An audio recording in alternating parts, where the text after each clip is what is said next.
आज बहुत ही ऐतिहासिक दिन है। इसलिए ऐतिहासिक दिन है क्योंकि कल 21 जुलाई को हमारे देश में नए राष्ट्रपति का चुनाव हुआ। देश के 15वें राष्ट्रपति के रूप में द्रौपदी मुर्मू जी, जो पहले हमारे झारखंड के राज्यपाल हुआ करती थी, अब महामहिम राष्ट्रपति होंगी। तो विद्यालय परिवार की ओर से हम लोग इस ऐतिहासिक दिन पे जोरदार तालियों से उनका स्वागत।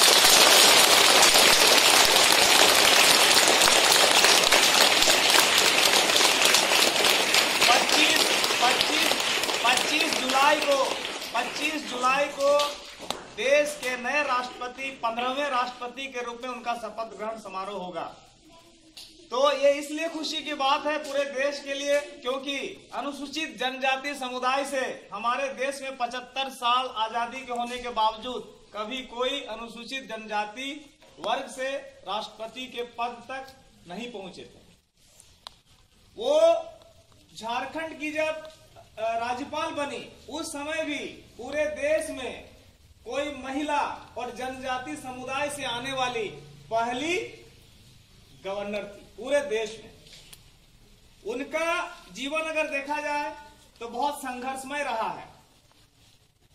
64 साल की उम्र में, वर्तमान में उनका 64 साल हो रहा है। उनका जन्म 20 जून 1958 को हुआ था।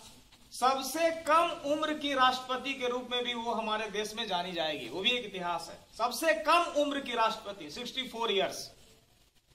उनका जीवन बड़ा संघर्षमय था। व्यक्तिगत जीवन की अगर बात करें तो उड़ीसा राज्य के मयूरभंज जिले के रायरंगपुर विधानसभा के बेदीपोसा गांव में उनका जन्म हुआ था। साधारण परिवार में हुआ था। उस समय गांव की बच्चियों को पढ़ने के लिए इतनी स्वतंत्रता नहीं थी आज जैसे है, और इस समुदाय में तो और भी नहीं थी। बाल विवाह का प्रचलन था। बावजूद वो 7वें तक की पढ़ाई, क्लास 7 तक की पढ़ाई अपने गांव में की और फिर चली जाती है भुवनेश्वर और वहां पर वो रमा देवी कॉलेज से स्नातक यानी ग्रेजुएट बनती हैं। कब बनती है? 1979 में। और फिर ये नहीं कि बस वो पढ़ाई कर लिए और अपना जीवन का संघर्ष समाप्त हो गया। उन्हें एक छोटी सी नौकरी मिलती है 1983 में। कहां पर? उड़ीसा गवर्नमेंट के अंदर सिंचाई विभाग में जूनियर क्लर्क के रूप में अपना जीवन का जो संघर्ष का जो दिन है उसकी शुरुआत करती है जूनियर क्लर्क के रूप में। और फिर उनके व्यक्तिगत जीवन में बहुत सारे हादसे होते हैं जिसके कारण उन्हें नौकरी छोड़ना पड़ता है। और फिर 1983 में वो एक विद्यालय में ऑनरेरियम शिक्षिका के रूप में काम करना शुरू करती है। उनका व्यक्तिगत जीवन में जैसे कह रहा हूं बार बार वो संघर्ष में रहा। उनके 4 बच्चों में से एक बेटी की पहले मौत हो जाती है। उसके बाद उनके जवान बेटे का मौत हो जाता है। उसके बाद पति का मौत हो जाता है और कुछ दिन के बाद और एक बेटे का रोड एक्सीडेंट में मौत हो जाती है। यानी 4 बच्चों में से 3 बच्चों का मौत और पति के मौत के बाद बिल्कुल टूट गई। लेकिन टूटने के बाद भी संघर्ष जारी रही। उनका संघर्ष जारी रहा। वो अध्यात्म में गई।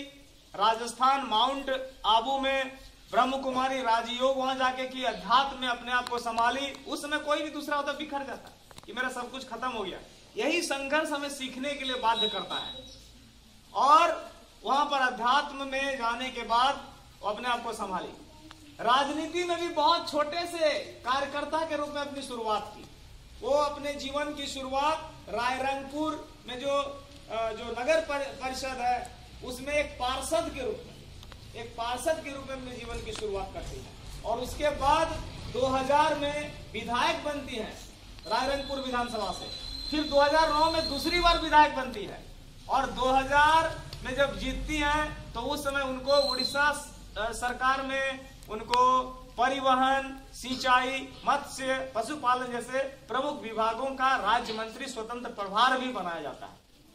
उसके बाद 2015 से 2021 तक लगातार 6 वर्षों तक, सबसे लंबे समय तक 6 वर्षों तक झारखंड के 9th गवर्नर के रूप में भी कार्य करने का उन्हें अवसर प्राप्त हुआ।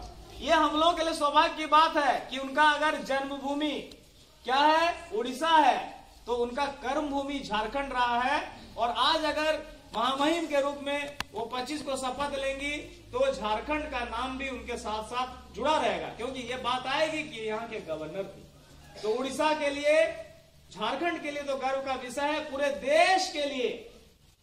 देश के लिए सम्मान और गर्व का विषय है कि इतने संघर्ष करते हुए एक छोटे से जगह की महिला, एक छोटे से राजनीतिक शुरुआत करने वाली महिला, संघर्ष करने वाली महिला 75 वर्षों के बाद जब पूरा देश अमृत महोत्सव मना रहा है तो राष्ट्रपति के सर्वोच्च पद पर सुशोभित कर रही हैं।